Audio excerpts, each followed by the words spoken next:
You're right. You're right. Do you remember Leeu with her vibrant orange hair? A girl who fell from the galaxy to Earth? And from that moment, nothing was ever the same. The Fifth Element is a unique blend of science fiction, high fashion, comedy, and alien opera. But behind that brilliant facade lies a script delayed for decades, along with behind-the-scenes troubles that almost caused the entire film to fall apart. A love drama that colored the characters with sadness. Here are 25 behind-the-scenes facts about The Fifth Element that you never knew. Call for Multipass! The most eccentric spaceflight of the 90s begins. Long before flying cars and laser battles, there was only a lonely boy in France. Luc Besson did not grow up in an artistic environment or with Hollywood dreams. He only had isolation and imagination.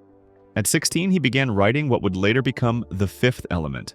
At the time, it wasn't a movie idea, but a place to escape, a universe where he could hide. Besson was inspired by French science fiction comics, especially Valerian and Laureline. He created Leeu, Zorg, The Monde de Chawan, Worlds Within Worlds, stories that made sense when nothing around him did. It took over 20 years, but that teenager's escape became one of the most expensive science fiction films ever made. And beneath all the visual madness was still that lonely child writing his own escape. David here. Yeah. To come and pick up my boarding pass. But now David has to go. Thank you. Bye. Before Chris Tucker stole the film in a cloud of glitter and chaos, the role of Ruby Rhod belonged to someone else, Prince. Luc Besson wanted Prince from the beginning, for his voice, energy, and gender-neutral demeanor. Prince was intrigued, liked the script, and agreed. However, upon seeing the costumes designed by Jean-Paul Gaultier with lace, netting, plunging necklines, and curved high heels, Prince declined. He found them too feminine and too extreme, even for him. So, Besson turned to Chris Tucker, a completely different energy, younger, faster, crazier. Tucker took the role and delivered a colorful and memorable comedic performance. I'll be out on the trail of the sexiest man in the year. D-man, your man. End of transmission. The search for the lead actress, Leeu, was immense. Over 8,000 actresses auditioned.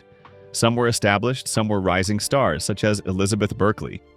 Many auditioned with a sci-fi demeanor and strong tone, but no one brought a fresh feeling.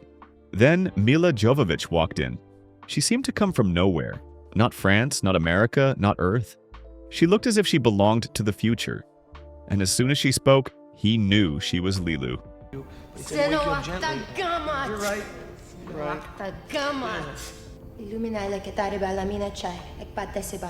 Besson chose Mila because she exuded a sense of mystery, purity, and authenticity like an alien. She didn't just wear the orange straps, she transformed them into an icon. Because The Fifth Element didn't need fame, it needed presence. Be honest. Were you one of the 8,000 people who auditioned for this movie? Comment yes or no below. Leeu didn't just speak with her eyes, she had her own language. Luc Besson invented the divine language while writing the script, a complete alien language with over 400 unique words. He and Mila Jovovich worked together, perfecting and practicing it. In the film, every syllable Mila spoke was not meaningless. It was fluent, practiced, and deeply personal. However, negatively, the language that was supposed to become a unique set of words became a tool for a nasty secret affair. On screen, Diva Plavalaguna held the key to the universe. Off-screen, the actress's own world was quietly falling apart. Mai Wen, then Luc Besson's wife, 36 years old, played Diva Plavalaguna in the film. She was around 20 when filming began. During the production of The Fifth Element, Luc Besson began a romantic relationship with Mila Jovovich, the actress playing Leeu, who was much younger than Mai Wen. Mila was only 19 years old at the time, an age still fresh and full of energy. Notably, Luc Besson and Mila Jovovich used the language created for the film, the divine language, to write love letters and exchange private notes, turning it into their personal code.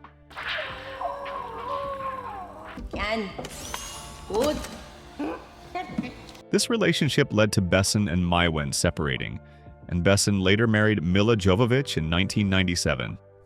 Although the romance did not last long, ending after about 2 years, the language was retained as a unique part of the film and its behind-the-scenes story.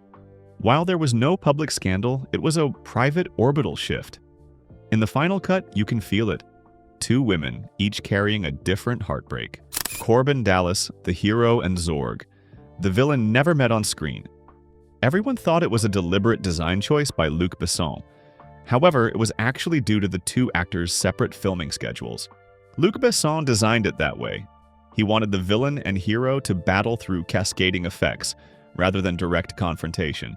That was rare, risky, and strangely effective. The tension still built, and somehow the story worked without a traditional showdown. Even with the script in hand, Corbin Dallas almost had a very different face. Before Bruce Willis signed on, the studio had a plan B, Mel Gibson. Gibson was a global star with box office appeal. However, Besson hesitated because Gibson's energy was too moody, too realistic, not suitable. He wanted someone who could handle the chaos but still manage a smile.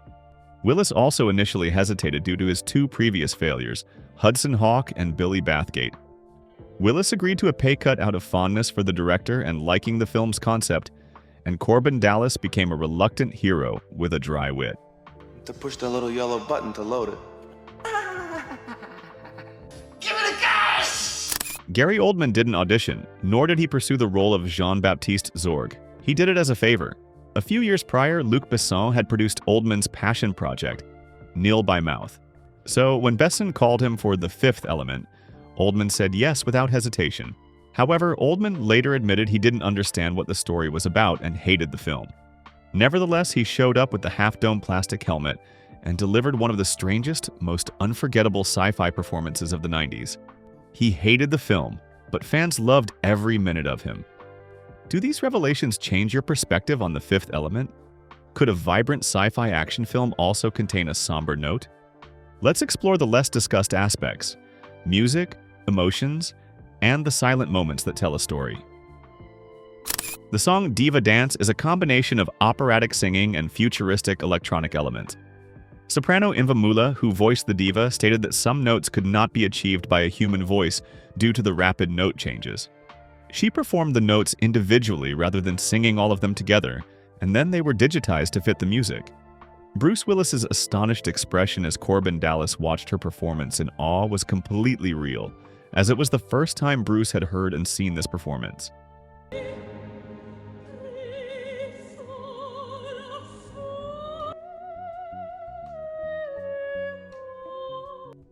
This was a technical and artistic feat, creating an iconic and unforgettable scene in cinematic history. The number 5 recurring throughout the film is not coincidental. Besides the 5 elements and the 5,000-year cycle of evil, Corbin Dallas also had 5 points remaining on his driver's license. When Zorg stopped the bomb, there were 5 seconds left. The Mangalore bomb also had a 5-second timer.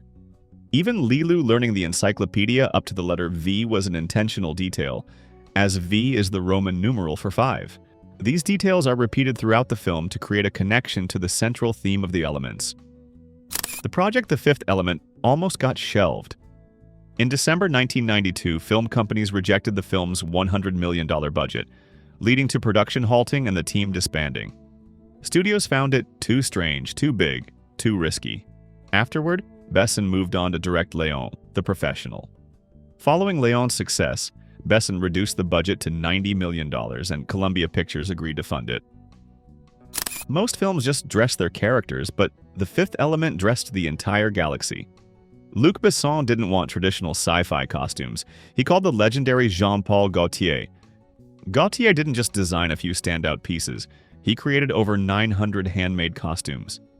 Each alien race had its own aesthetic code, silhouette, and rules. Even background characters wore unique outfits. Mila's costume for Leeu, especially the iconic bandage suit, was a last-minute design and cost around $5,000. This wasn't just fashion, it was world-building sewn into every stitch. In The Fifth Element, you don't need explanations, you just need to see. The gigantic cityscapes with flying cars gliding past neon towers look like CGI, but they're not.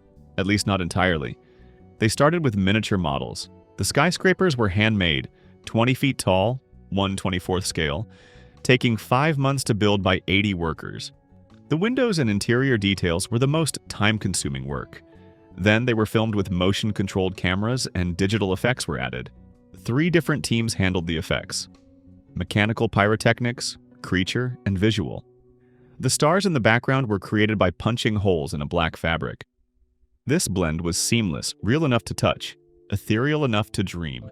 The visual effects are still impressive today, even though the film was released in 1997. The Fifth Element is a French production, funded by French studios and directed by a French filmmaker. However, it was filmed entirely in English. Luc Besson knew that to make a film this strange, colorful, and expensive, he needed the whole world to see it. So he cast American stars, hired British crews, and shot entirely at Pinewood Studios in London. At the time, it was the biggest budget film France had ever produced. To have global reach, it had to speak the language of blockbusters, and somehow it succeeded. It wasn't just nonsensical science fiction.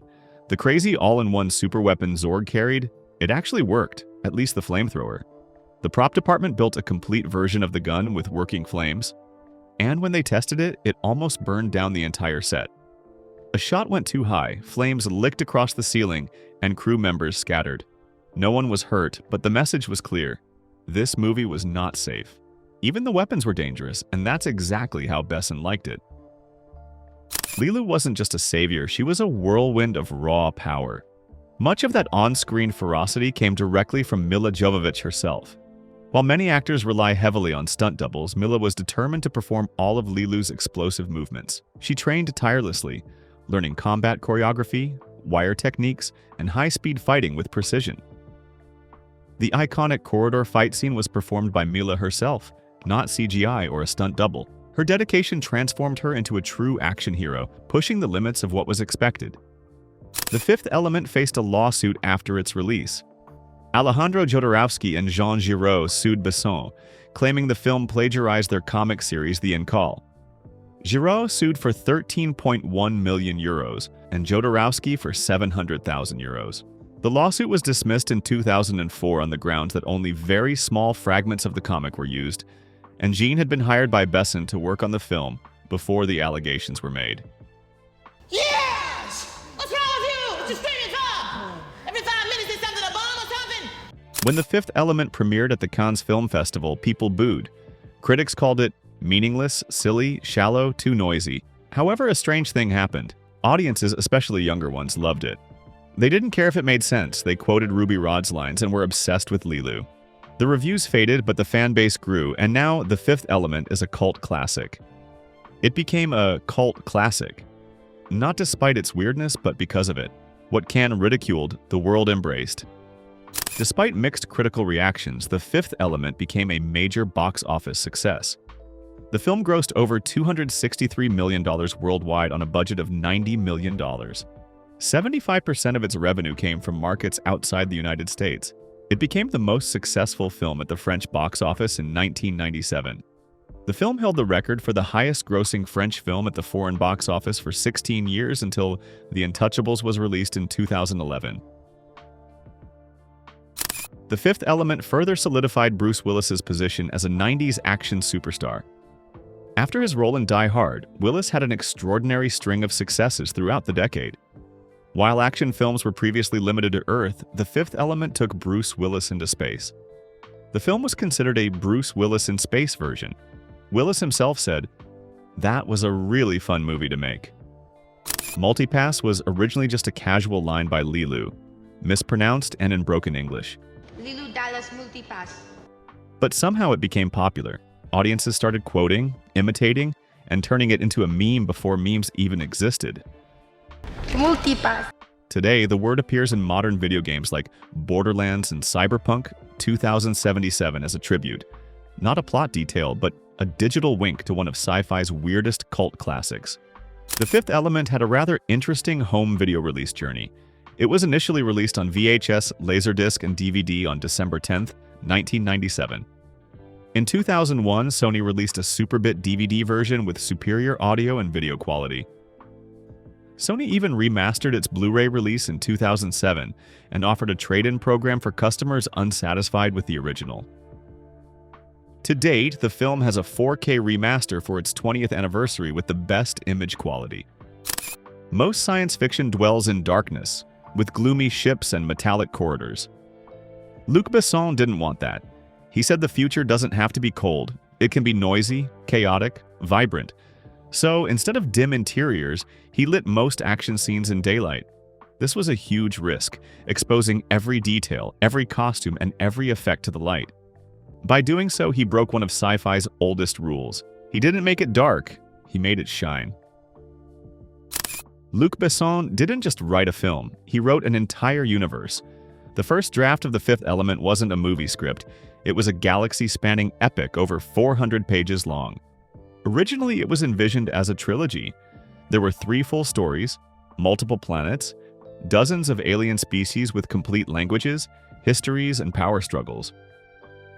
Besson spent years building the world layer by layer, sketching cities, naming species, mapping entire alien religions just to explain a single prop. But when it was time to film, studios objected. Too strange, too big, too risky. So he cut it all down to a single film, a small slice of what he had planned. The rest remains locked in notebooks or swirling somewhere in Besson's mind, awaiting a return. Who would have thought that The Fifth Element would have both a novelization and a video game?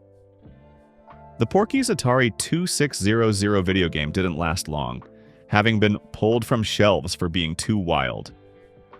For The Fifth Element, there was a tie-in game by Activision released in 1998 for PlayStation 1 and PC. The PS1 version was considered one of the worst movie tie-in games of all time. However, since its initial release, the film has been regarded as a cult science fiction classic, living on in conventions, video games, fan tattoos, and colorful, fervent dreams. The Fifth Element is an entertaining and visually innovative film. Despite being booed by critics, it became a cult classic. From the director's teenage idea to production challenges and ultimate resounding success, the film holds many surprises. It boasts a distinctive style, unique characters, and an imaginative world, leaving an indelible mark on popular culture. We hope you've discovered weird and totally unexpected things about The Fifth Element through this video. If you love film facts like these, don't forget to like, share the video, and subscribe to the Weird Film Facts channel so you don't miss other fascinating behind-the-scenes stories. See you in the next video.